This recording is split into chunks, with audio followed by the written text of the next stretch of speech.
So how did things go? I had a few people ask for a little bit more time, so I left the second deliverable open till tonight.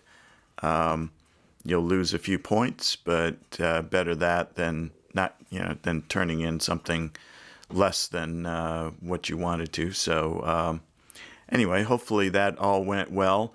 The next step, you've really done the kind of the more analytical parts of this.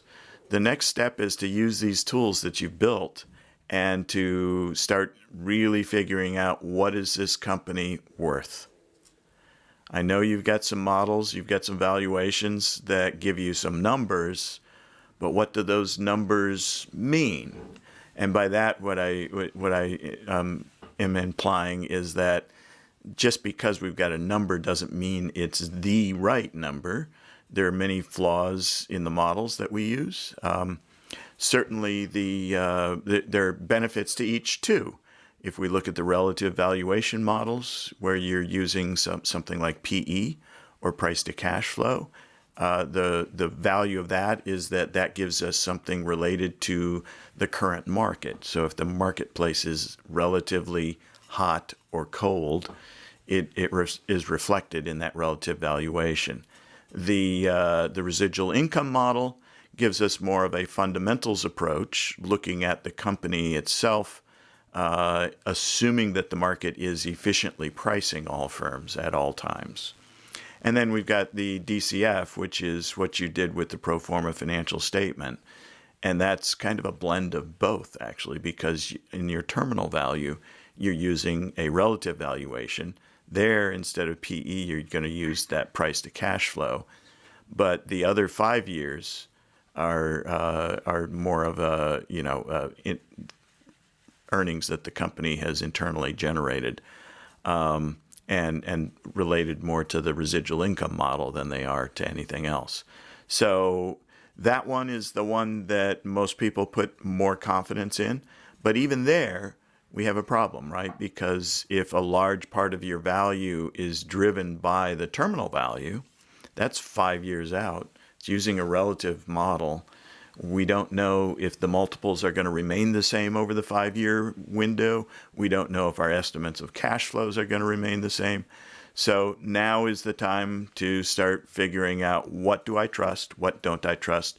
Do some stress testing, do some best and worst case scenarios, come up with a final determination of what you think this company is worth based upon everything that you've learned up to this point. And then don't forget, finalize the final product too, because what I'd like to see is all of that put together into one document that you're going to turn in. And by the way, I know that Google Docs are popular. Google Docs, though, don't play well, as far as I can tell, with Canvas. So my strong preference is that you put this all into a Word doc, and that's going to be your final deliverable on the, what are we looking at date-wise here? Let me get my calendar up. So I think we were slated to do that on the 29th, right? So I think the due date of that written deliverable is the evening of the 28th. So feel free to reach out and chat with me if you've got questions about where to go from here, or if you're kind of in a quandary as to what model to trust, what figures to use, that sort of thing. I'm always open to that sort of discussion. Anything right now, though, that you'd like to talk about? All right. Everybody's very quiet. Too many late nights, huh? All right. Well, it's almost over. A couple more weeks. Finals will be done, right? All right. So let me get out of the way here. All right. So we're going to jump back to, let's see. Okay. We're gonna go back to talking about options. And hang on just one more second. Let me get myself reoriented here with my screen. Okay, good. So where we left off last week, we had looked at these payoff diagrams, and these things are really, really important, really helpful to understanding what the option is doing for us and why it's worthwhile. One thing I should note about this particular set of payoff diagrams is that we're actually looking at this payoff diagram on the expiry, on the expiration date of the option. So these things are straight lines, right, with a kink in it. And likewise on the short side, and they're mirror images around the x-axis for the call. The long and the short side of it are mirror images of one another, and that's why they're zero-sum games. However, if we back up a little bit in time, prior to expiration, prior to expiry, what we're going to find is that these things become non-linear. Oops, let me use red here. So instead of being a hockey stick shape, they kind of start to take a shape like this. And the further, further back in time that we go,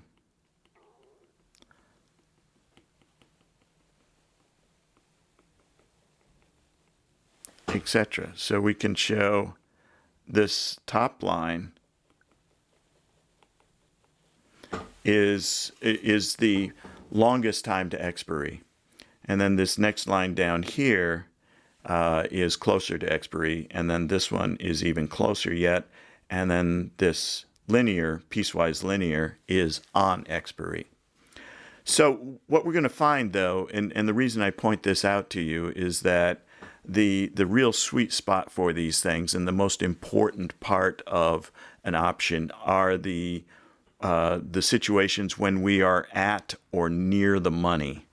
Once we get out over this direction too far or over this direction, either deeply in the money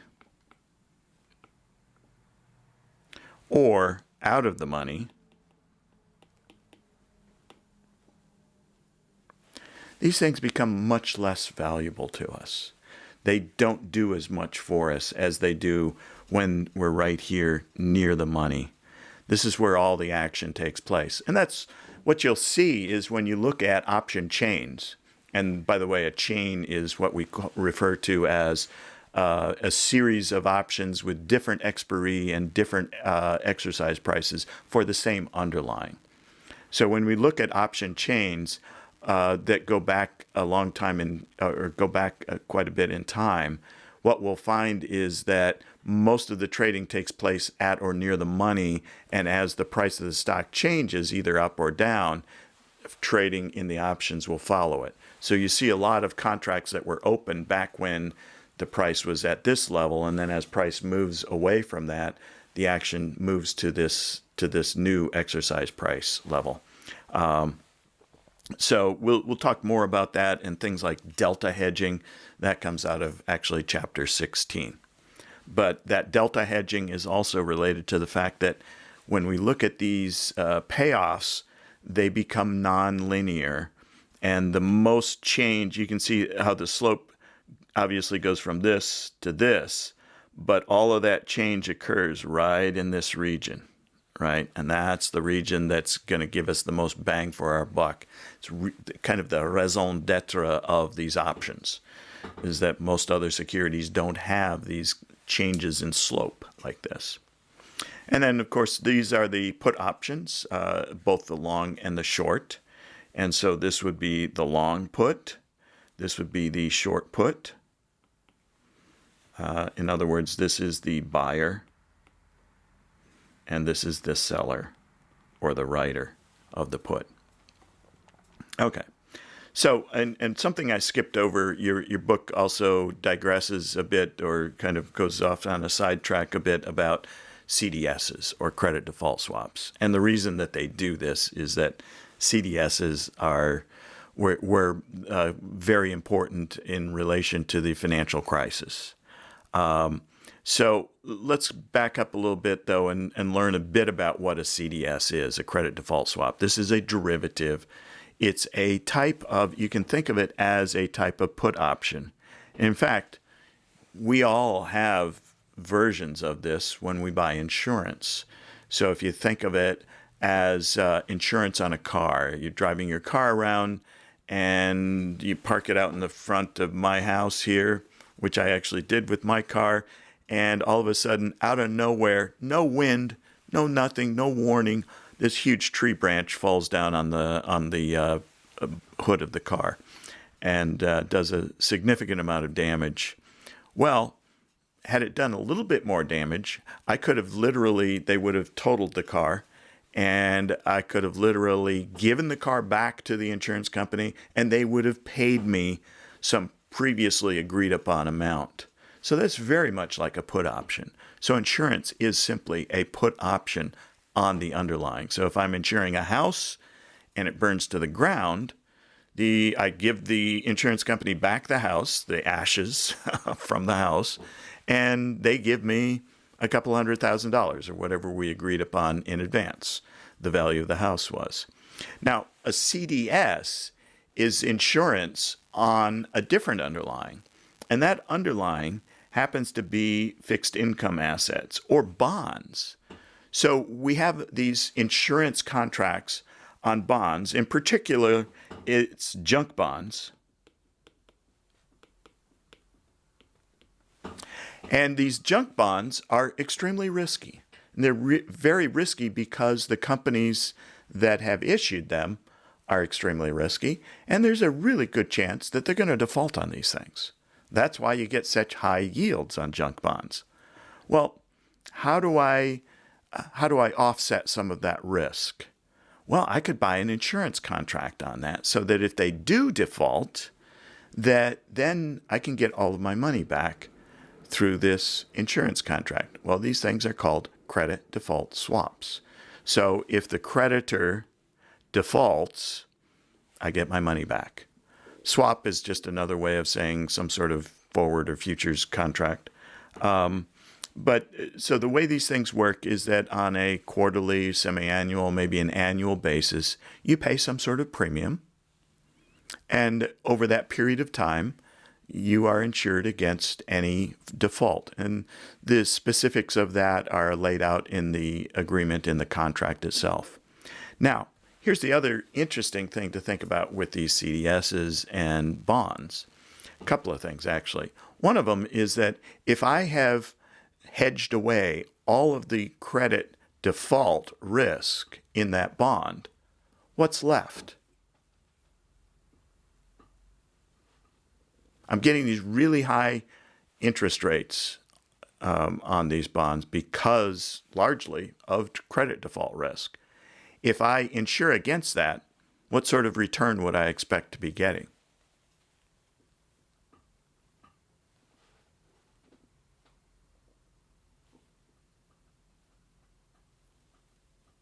What kind of risk do I have left?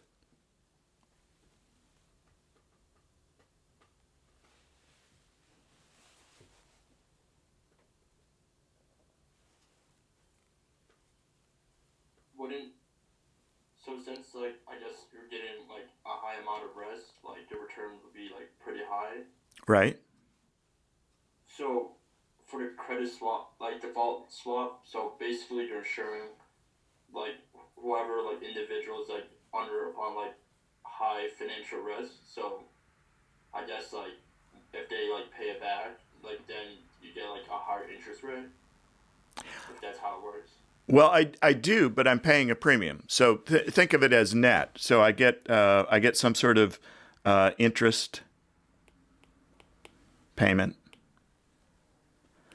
That's a cash inflow. But then I have a cash outflow. It's the premium on the CDS. So the net of that is some amount, right? So while I am getting a much higher rate of interest, I'm paying a significant part of that back to the company that is writing the CDS for me.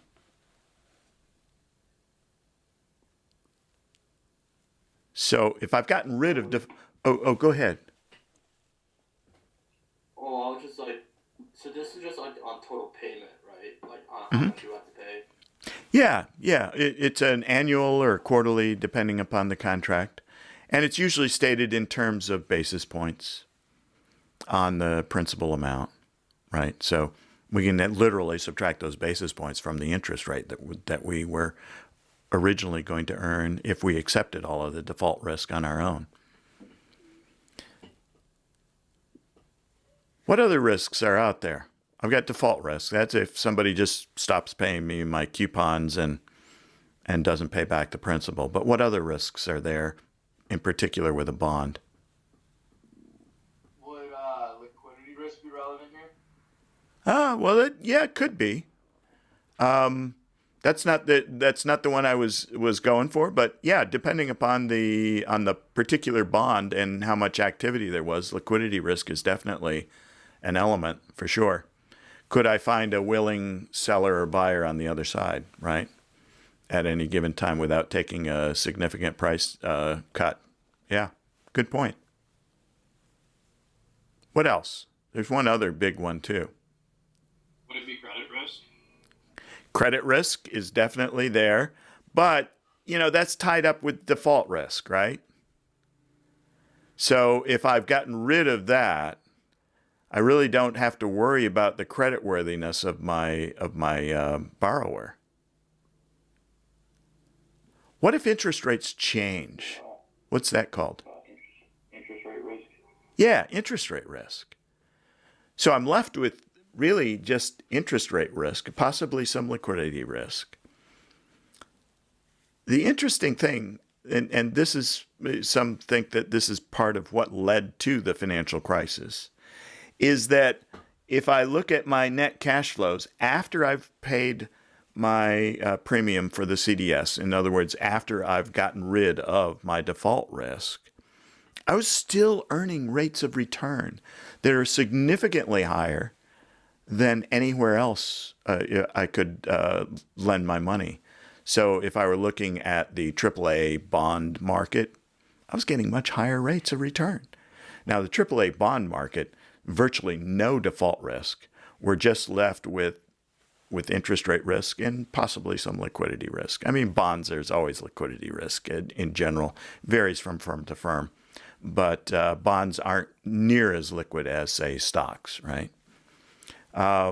So still, I was better off taking some of these highly risky bonds, buying insurance on them, and I'd still get a yield better than I was getting on, say, a AAA rated bond, which there all I'm facing is interest rate risk and that liquidity risk.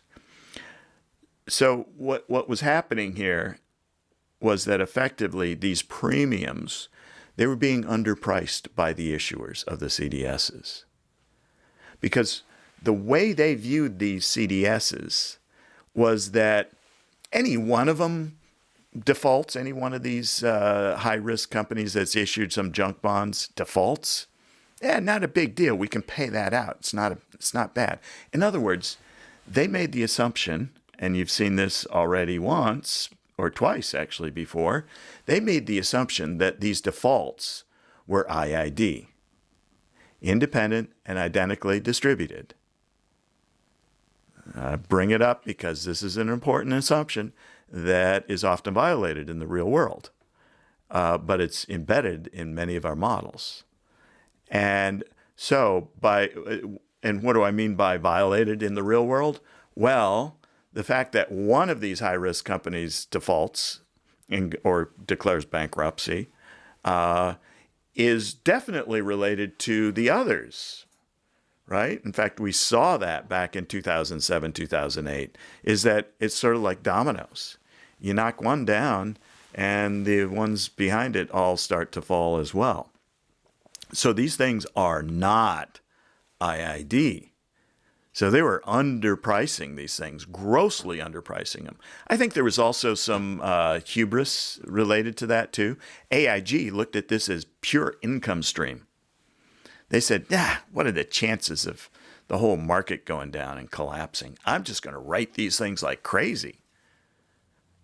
Here's the other piece that led to the financial crisis and is definitely problematic.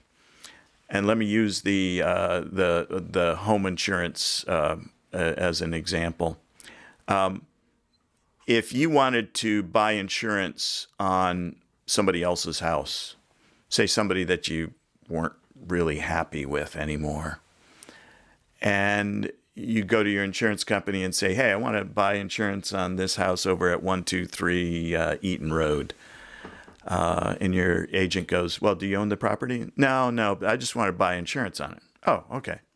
And then the next night, somebody might have tripped with a can of gas as they walked by 123 Eaton Road and had a cigarette in their hand, and up goes the house on Eaton Road. Terrible accident. And you get your payoff. Well, obviously you can't do that, right? You can't buy insurance on my house or anybody else's house unless you own it, unless you have exposure. Same thing with life insurance, right? I can't buy life insurance on anybody else other than my immediate family because I have a potential loss, a financial loss. And vice versa. My family members have that same relation. But I couldn't buy life insurance on any one of you or anybody at John Carroll or anybody just random person out in the city. That might create some perverse incentives too, right? If you could do that. Well, unlike those situations, CDSs, you can buy them all day long. You don't need the exposure. So if you wanted to buy CDSs on a particular bond issue, you just go to AIG, tell them which bond issue it is, start paying them the money. And if that bond goes into bankruptcy, then you get a payoff, even though you don't own any of those bonds. That's also what made this market so lucrative for AIG and the other firms that engaged in writing these contracts, was that there were tons of people just basically making bets. It was a gambling casino, literally. And in fact, the closer to bankruptcy that a firm came, the more contracts would get written on it. Figuring, hey, I could clean up on this one. So that's what CDSs are. That was some of the issues with them. And of course, actually take a look at this number. This is astounding. 55 trillion were being hedged. 55 trillion. That's a massive number. So obviously, there aren't $55 trillion worth of junk bonds out there. So obviously, many, many people who didn't have exposures to any of these securities were buying CDS contracts on them. So it was kind of the wild, wild west on it. Now, obviously, you've heard about Bear Stearns, Lehman Brothers, and AIG as examples of what not to do. And there's been some regulation on this. I don't know if it's sufficient to prevent another financial crisis. That's an area of great debate still today. But CDS contracts definitely have their place. But in a totally unregulated, unobservable market, we have no idea how much risk is out there. Nobody knew what was inside AIG. It was sort of like the piñata hanging from the tree and you hitting it with a stick. All of a sudden, out come these trillions of dollars worth of CDSs exposure.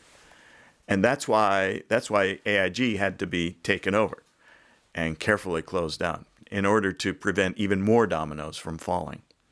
Anyway, that was kind of a brief sidetrack that the authors wanted to take here just to give you some connection to the real world as to what these derivatives and option contracts could do. And not only the good they can do, but some of the damage they can do. And I believe we ended up by talking a little bit about protective put strategies. Forget whether we actually got to this diagram or not, but let me walk you through this.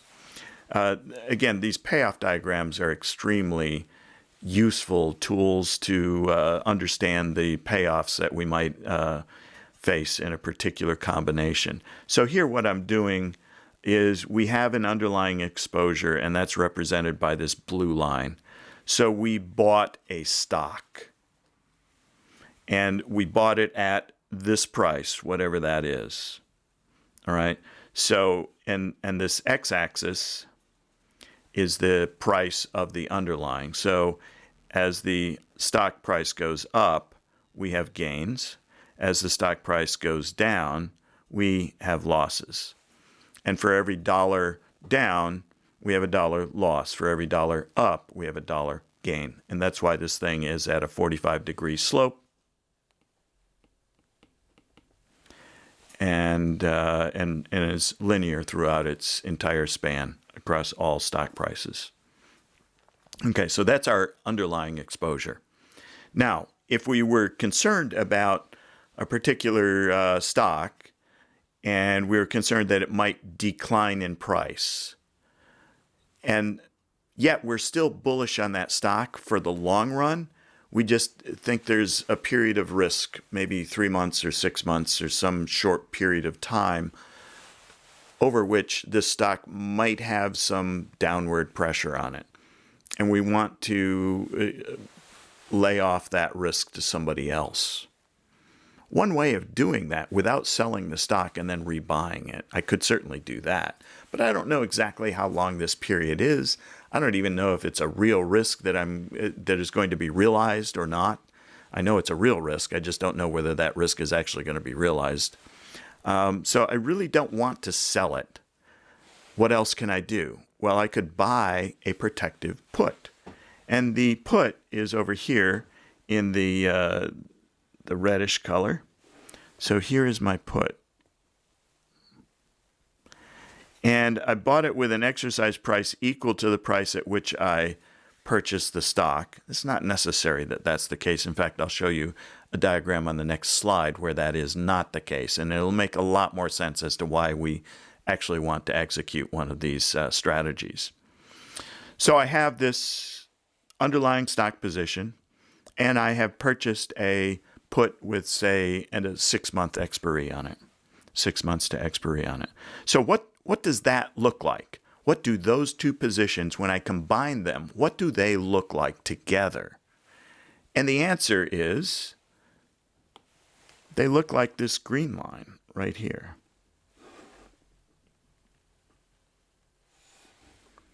So we could just erase the put and the underlying stock. And that green line right here would represent the sum of those two positions. That would be the payoff of those two things, the underlying stock and the put option. What's that look like? Of the other diagrams that we've looked at already, anybody recognize that? What would you call that in terms of options?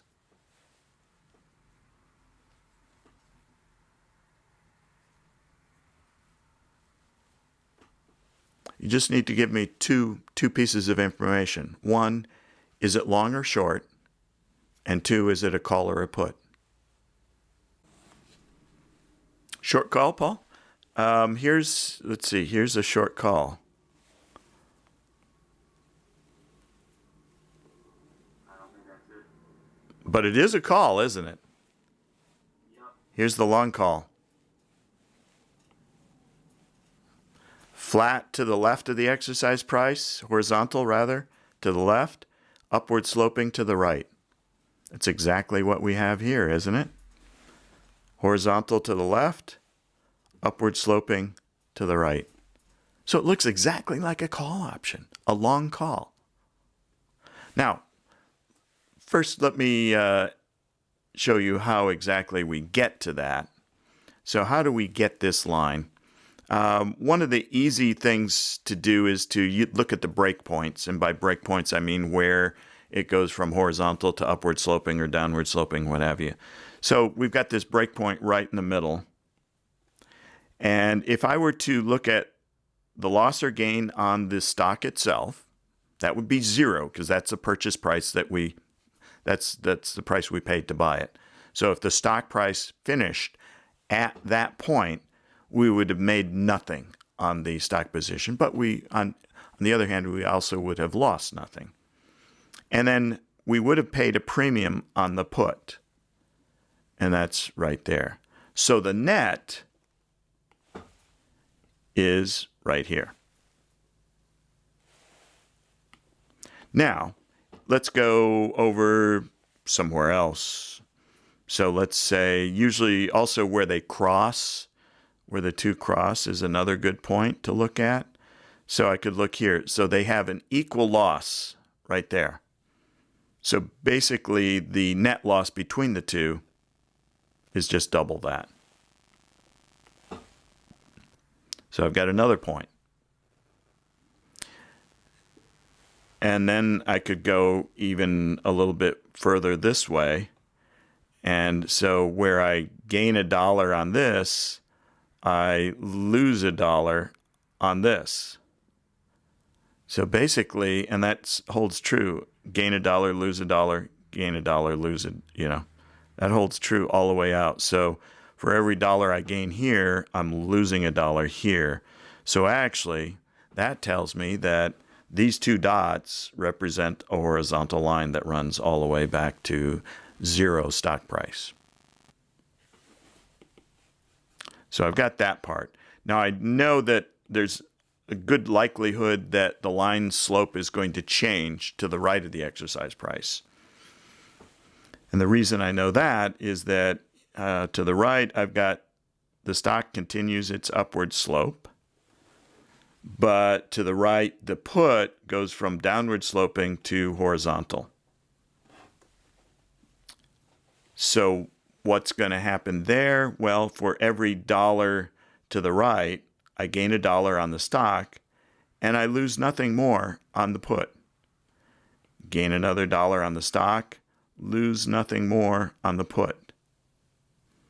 So it's going to go from horizontal to upward sloping with the same slope as the stock itself, but just down from that by the amount of the premium on the put.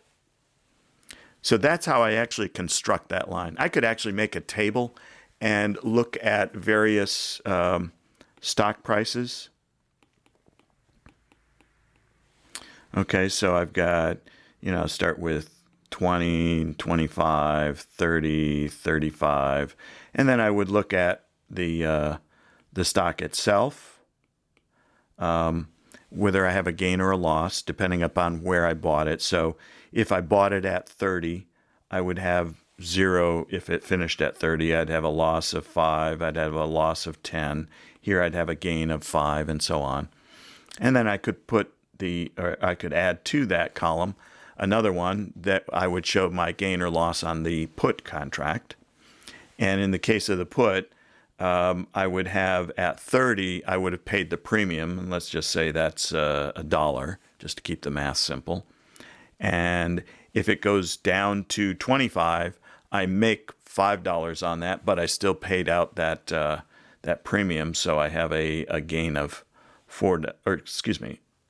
that's a loss of $1. So I have a gain of $5, but I paid $1 premium, so my net is 4, and then that goes to 9, and then here it's just $1 all the way out. And then when I add these guys up, so I'm adding the stock and the put losses and gains, and I'm going to end up with this column, and that's going to actually look like this call option. So I just go minus 10 and 9, that's a minus 1. Minus 5 and 4, that's also a minus 1. Minus 1. Here I start getting my upward slope. So I could actually do this as a table. And I could plot my points. There's one point, there's another, there's another, there's another. And I could get that shape that way. Okay, so these things are very easy to add and put together positions. That's a protective put. Let me show you where a protective put actually is going to be used, though. And this is a better example because the one there, it's silly to do a protective put right around the price at which we paid for the stock itself. It makes more sense in a world like this where we bought the stock at 30. The current price is somewhere around here, around $50. Now, we have already some sort of gain embedded in this, about a $20 gain, give or take, depending upon exactly where the stock price is right now. I want to protect that gain. So there, I'm going to use this put right here. I'm going to pay some relatively modest premium, and that's going to give me downside protection. So when I combine this put right here with the stock, I end up with this blue line right here. And again, that still looks like a call. But what I have done is I have protected that gain that was already embedded in my position. So even if the stock price drops down to 30 or 25, I keep that gain, that embedded gain. Now, I don't keep all of it because I paid this amount for the premium on the put option.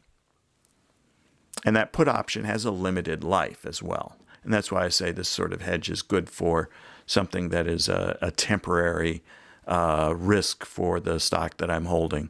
And I want to continue holding it long term. I just want to protect my downside over this limited period of time. Does that make some sense? All right. We can do a protective call as well. A protective call is used when I have a short stock position.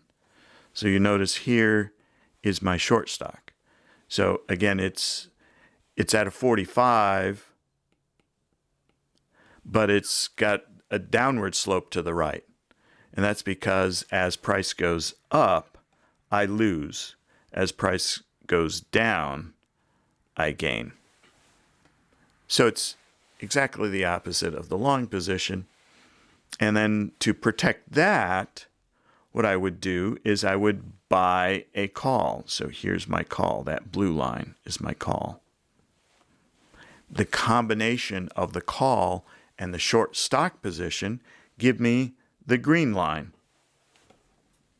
And that actually also looks like one of the primary derivative positions. That actually looks like a long put. We protect our downside risk, which is if price goes up, and yet we still get most of the upside. It's just decreased by the amount of the premium on the call.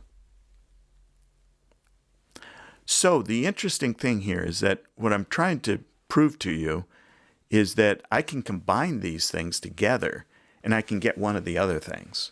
In fact, I can combine two of them and I always end up getting the third.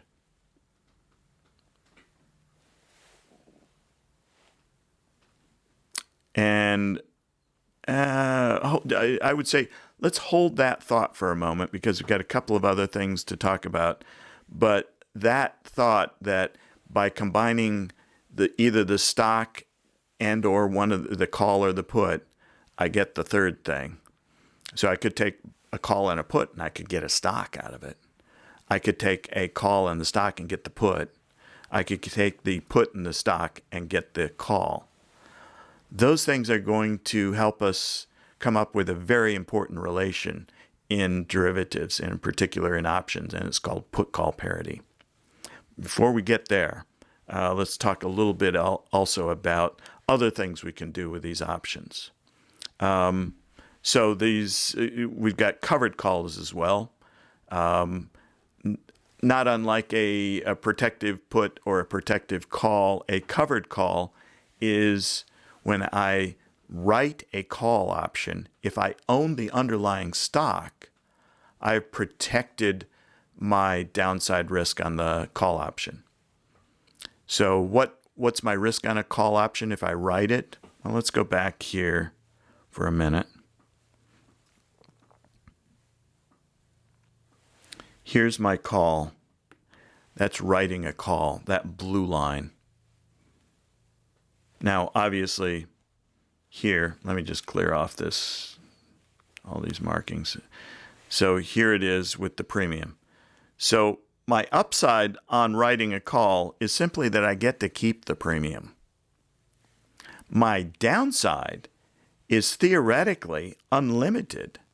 As the price of the stock goes up, my losses accrue on a dollar-for-dollar basis with every dollar increase in the value of the stock. So I've got this limited upside and a potentially unlimited downside. It's a pretty risky position to be in. So why would anybody ever write calls? Well, the reason you might write a call is that you may also own the stock itself. If you own the stock, well, that should be parallel. These lines should be parallel. Sorry, you get the idea. If you own the stock, that's the payoff to the stock. All right? Now, if I own the stock and somebody exercises the call, the other party, the buyer of the call, if they exercise it and they say, hey, I want the stock for the exercise price, I've got it in the bank. I've already got the stock. So my net position of this is, well, let's see. What is my net position? I've got 0 right here. So I get to keep the premium in this case. And then if I go over here, I still get to keep the premium, and I've lost more on my stock position. So actually, it looks like what I'm going to have is I'm going to have a line that's downward sloping. It's going to follow the stock position and be above it by the amount of the premium. Now, as I go to the right of the exercise price, I'm losing on the call, and I'm still gaining on the stock. And for every dollar I lose on the call, I gain $1 on the stock. So actually, there's my net position. So a covered call is a call in which I write a call, but I also own the underlying stock. And that has a net payoff that looks like I sold a put, right? Because it's horizontal to the right and it's downward sloping to the left.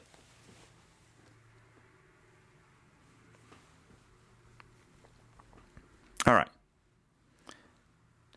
So we can do these various positions. They're basically hedges. We'll talk more about hedge ratios and things like that in Chapter 16. Other things I can do with options. I can create spreads. So spreads are just using the same option. So if I'm going to buy a call, I buy other calls. So I can do that. I can take 3 options with equally spaced strikes and the same expiration. And I can create a thing called a butterfly spread. So a butterfly spread basically has a payoff that looks like this.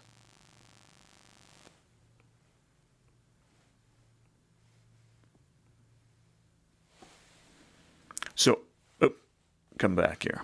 So I gain when the stock price is at this point. That's my maximum gain. I still make a little bit if it stays somewhere in this range. And then I lose if it goes outside that range. So you can think of a butterfly spread as a volatility play. In other words, if I think the volatility of a particular underlying is going to decrease in the near future, then I would want to buy a butterfly spread. Because as it decreases, what's going to happen is that this thing is going to get more peaked and I'm going to make more money as the price stays nearby.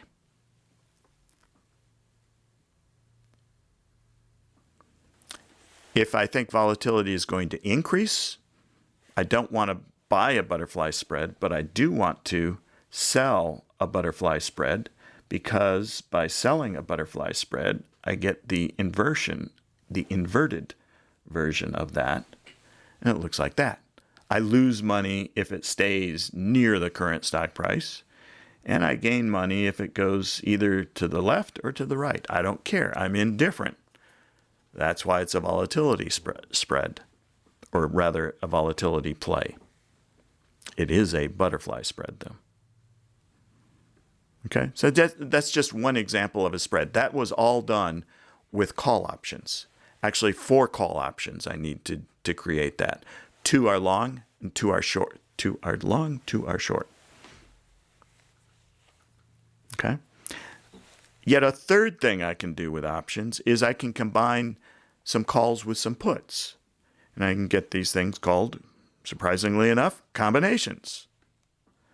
So a straddle is an example of combining one call with one put, same strike and same expiration date. If I really wanted to get exotic, I could do spreads where I'm buying one call with one expiration date and I sell another call with the same exercise price but a different expiration date. All kinds of combinations and spreads, variations that I can create here to get various types of payoffs. So that's, again, back to why do we have options? It's because we can create payoffs in various outcomes that we couldn't otherwise get without options. That's why options are so terribly valuable. We also use arbitrage a lot when we talk about options. Much of our pricing is based on no arbitrage arguments. And in fact, we do this with many other securities too. We figure out, what's the least it can be worth, what's the most it can be worth by using arbitrage arguments or no arbitrage arguments. So what is an arbitrage first? Obviously, it's a situation that I've constructed wherein I have no possibility of loss. However, there is at least one outcome where I have a gain. So it could be that I have 100 possible outcomes, 99 of which give me a 0 return, and 1 of which gives me some positive return. And then the third condition, to call it truly an arbitrage, is that I put none of my own money into this thing. And if I put none of my own money into this thing, I should get nothing back, right? So this is, and I usually add a qualifier here, a pure arbitrage, because people misuse and pervert the meaning of arbitrage. It's one of the most overused words. If somebody's trying to sell you something and they call it a statistical arb, it sounds good because arbitrage means no risk, right?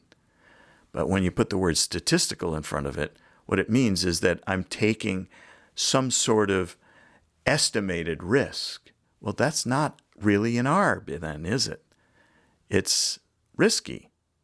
It violates this first condition. Because in a statistical arb, there is a possibility of loss. Just ask long-term capital management, one of the first hedge funds around, and one of the first hedge funds to also go bankrupt and lose to the tune of somewhere around, what was it, $4 billion? At that time, it seemed like a lot of money. That was back in the 90s. All right, so that's an arbitrage. In finance, what we're looking at is conditions where there can't be an arbitrage. In other words, if there is an arbitrage, then we're able to make money for free, basically, taking no risk. So it's kind of a balance, though, right? There are people out there who do nothing but look for arbitrages. And by doing so, they make a living out of that. But what they're doing is they're looking for price disequilibriums, the same thing being sold at one place for a lower price than at the other place. I buy this thing and I short that thing, or I buy this thing and I deliver it into this market. One way or the other, that activity brings the prices back into equilibrium. So usually arbitrages are out there. There are arbitrages, but they're short-lived because there are always people out there hunting for these arbitrages. That's what they do. So generally speaking, though, if you and I look out for an arbitrage, we're not going to find one.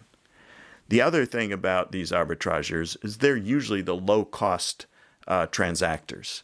In other words, they have the lowest cost to make the trades. Therefore, the moment prices start to move out of equilibrium, move out of balance, they can jump in and boom, snap them back in. All right? And so we use this arbitrage pricing theory to talk about how options are priced relative to one another. So if we know the price of a call and we know the price of the stock and we know an interest rate, we can then calculate what the price of the put has to be. Because if it isn't at that price, I can create an arbitrage around which I can make a riskless profit. Okay? So when you're looking at the prices of options, you can be fairly well assured that the prices are fair, at least relative to the stock price and the other options that have that same stock as an underlying. You can talk about upper bounds and lower bounds of call options. So as an example, a call option price must be less than the stock price. Well, that's, probably obvious, right? Why would I buy a thing with a temporary life for more than I could buy the thing itself with a theoretically infinite life? Yeah, so that one makes a good deal of sense. But here's an example of how that arbitrage. Suppose that, for instance, the call option were selling at $65, had a strike price of $65, but the underlying stock itself was only selling at $60. What would the arbitrage look like? Well, if I were to sell the call, so that would generate $65 of cash inflow, I could use that $65 to go out and buy the stock, and I'd still have $5 left over. So now I've sold a call, I own the stock, and I've got $5 in my bank account. What's the worst that could happen? Well, the counterparty on the call could exercise. If the price went over 65, they would exercise and demand the stock. I've already got the stock. I just hand the stock over to them. I still have $5 in my pocket. I took no risk, and I've got $5. Best case scenario is that if the stock continues to be priced below 65, they don't exercise, and I end up keeping the share of stock and the $5. So it's a win-win for me. That's the arbitrage, right? Zero risk, no possibility of a loss, and some possibility of a reasonable gain and another possibility of a very good gain. Clearly an arbitrage. So that sort of thing drives the price of the option below the price of the stock, for sure. That's an upper bound. Now, obviously, that's not the binding boundary either. It's usually much, much lower than the price of the stock. But that's an example of how an arbitrage argument works. On European puts, we can do the same sort of arbitrage argument. I'm not going to go through that. You can go back and read that slide. As far as lower bounds on these things, well, the lower bound is really defined by, when we look at this, something like a call option here. It's the value of it, the intrinsic value, is the max of either S minus K or 0, whichever is higher. So if S minus K, if S is less than K, then this thing becomes negative. So 0 is higher. So obviously the lower bound, the lower value of an option has to be 0. So we know that somewhere between 0 and the price of the underlying. Now let's put a little finer tune on that, because that's a pretty wide range, right? And here's where we can help. We can use this relation that's called put-call parity. If we know the price of the call and the stock, I can tell you the price of the put. Or if I know the price of the stock and the put, I can tell you the price of the call. I'm going to cut over here to the diagrams because I think they're most illustrative. So let's start off by owning the stock. So here's my long stock position. For every dollar above the purchase price, I make $1. So there's my gain. Every dollar below, I lose $1. So there's a loss.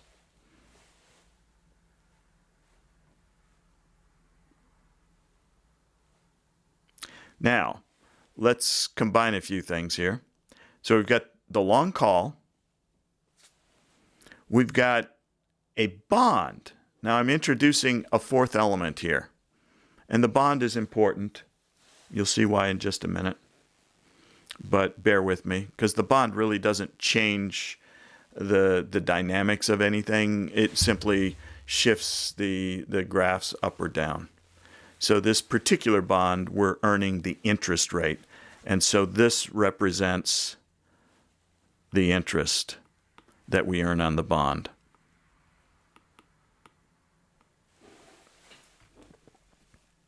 Okay? Now let's add to that a short put. So we have a long call, we have the bond, and we have a short put. Now, what do I get when I combine those three positions? Let's kind of eyeball this a little bit right now. So I said at the breakpoint is an easy spot to look at. So we've got a premium here that we paid. We've got another premium here that we earned. And then we have the interest that we're earning. So where does that put us? Well, so if I put the two premiums together, I'm just slightly below this line. And if I add to that the interest from the bond, that brings me up to right about here, somewhere near the put itself.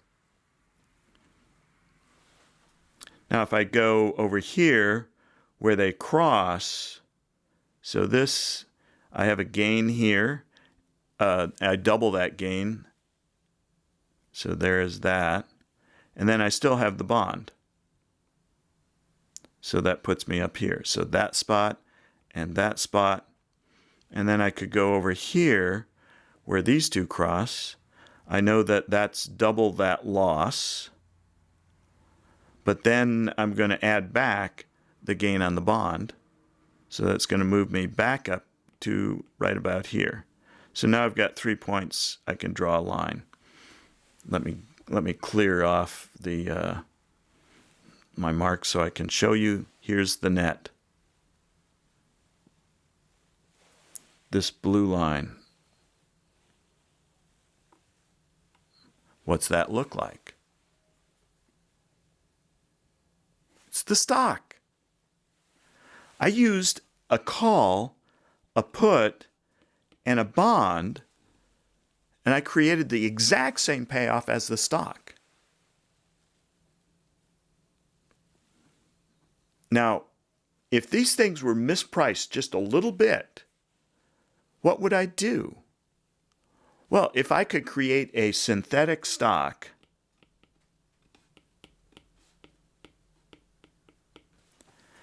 and I could also look at the real stock itself, and I saw that there was a mispricing between the two. In other words, maybe the synthetic was cheaper than the real one. I buy the synthetic and I sell or short the real one. Or if the actual stock itself, the real stock, was cheaper, then I'd buy that and I'd short the synthetic. So by being long the call, short the put, and long the bond, I've created a long stock position. How do I create a synthetic short stock position? Well, that would be a minus S. Well, that would just change the signs, right? So I short the call, buy the put, or long the put, and I short the bond. By the way, what is a long or a short bond? Does anybody know?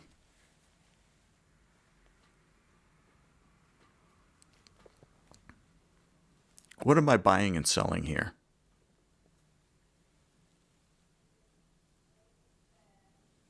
When I buy and sell a stock, what am I buying and selling?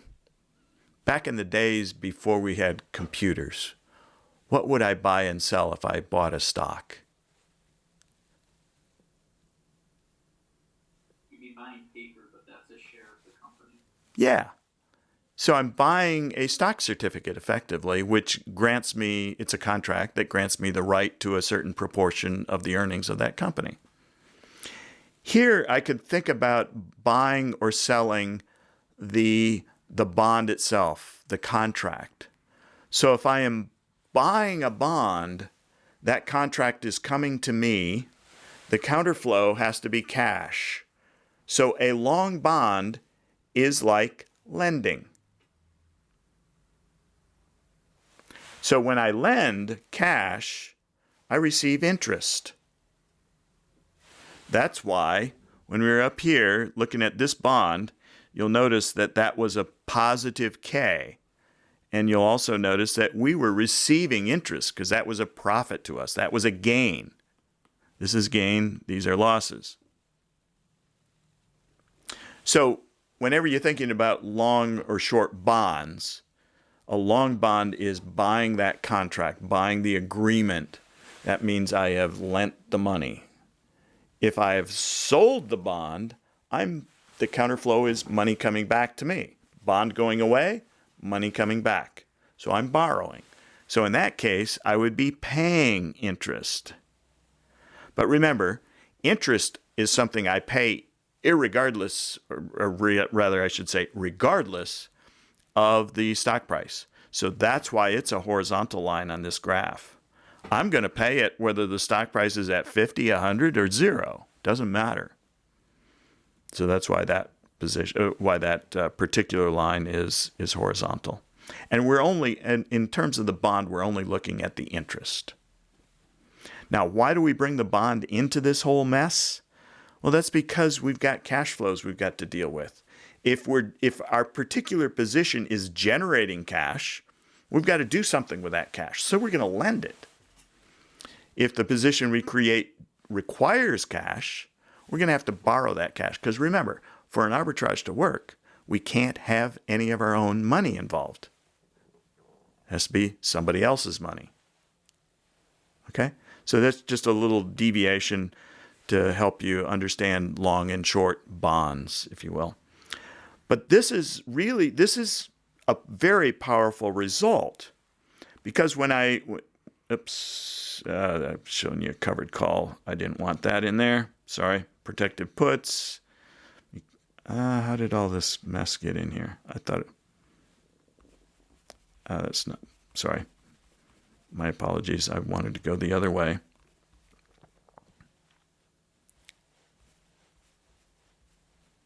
Here we go.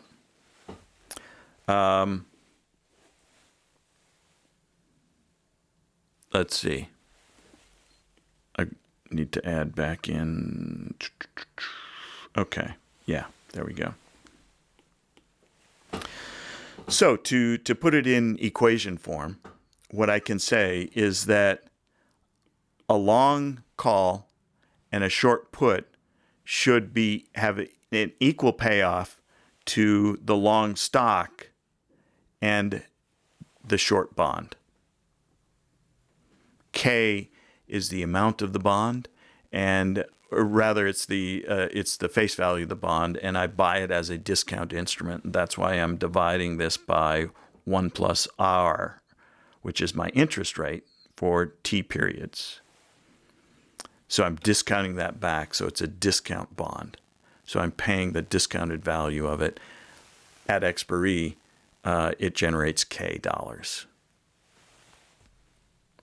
And so if any one of these things is priced, it changes price, the others all have to change price for this equality to hold. The moment this equality doesn't hold, I've got an immediate arbitrage. And believe me, people are looking for this. So that arbitrage doesn't last for long. And that's why we can be confident that when we look at call premiums and put premiums, that those premiums are really right on the money. They are in equilibrium because so many people look for these sorts of arbitrages. Questions about put call parity or how I put together these various option positions? I know this is throwing a lot at you.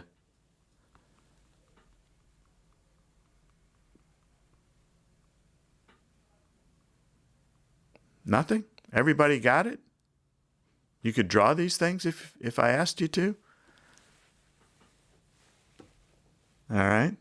Let's go over to chapter 16. We've got a little under 10 minutes here. I think we could get started on that.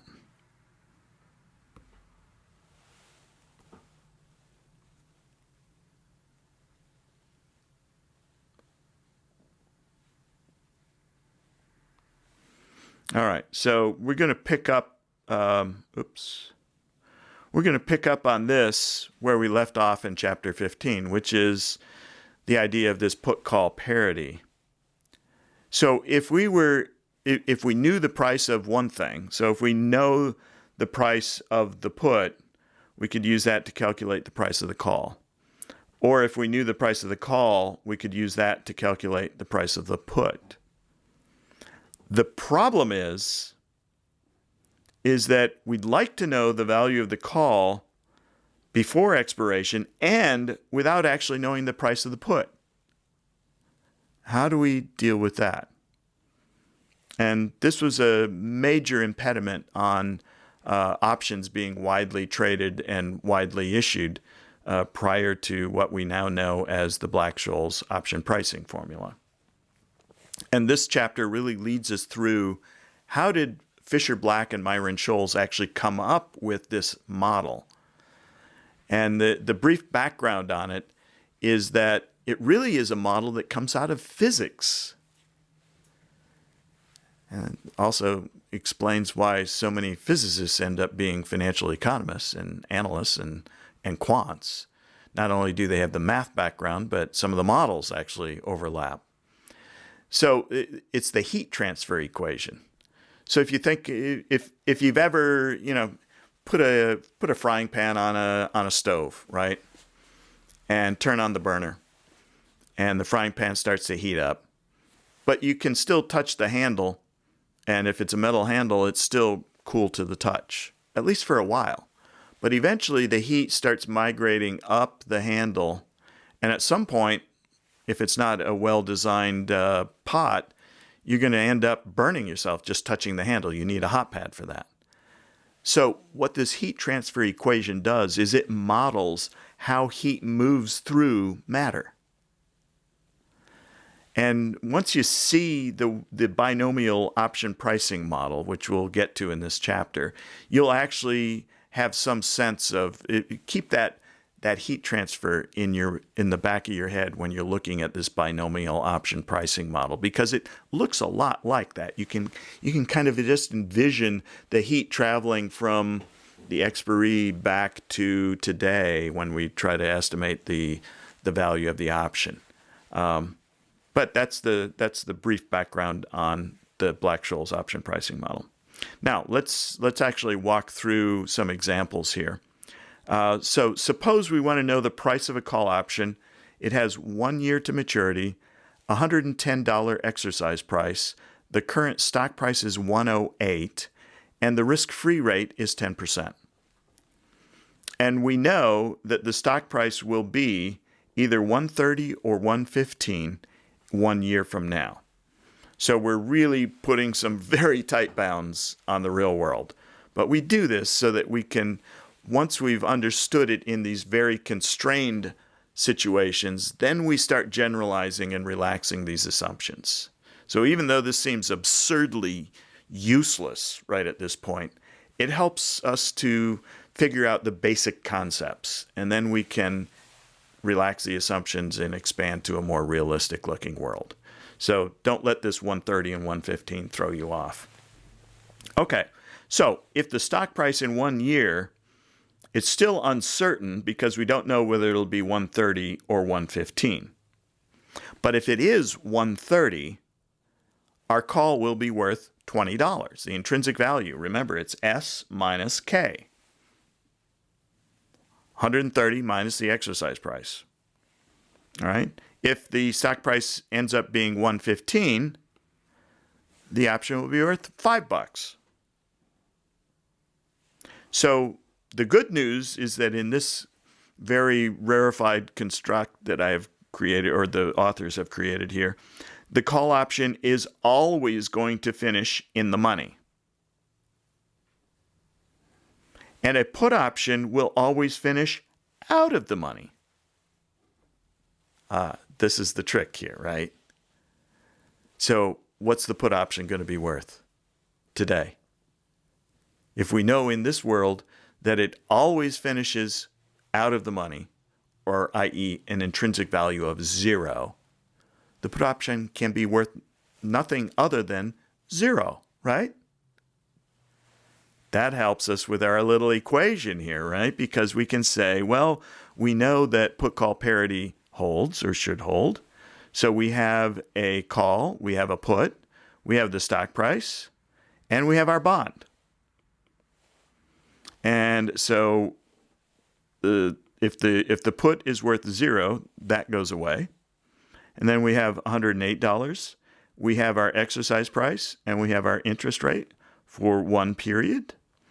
And so we can tell with certainty that the value of that call is $8. Pretty simple. It gets a little trickier, but we're down to about 2 minutes, so I think we should probably put a wrap on this right now. We'll pick things up on Thursday. We'll get into the binomial option pricing model, which will allow us to assume that the call might finish out of the money and that the put might finish in the money and still be able to price this thing. But this starts to lay some of the basic framework for how we develop the Black-Scholes option pricing model. Any questions before we log off? All right. I will see you all on Thursday. Otherwise, have a good couple of days. Bye-bye.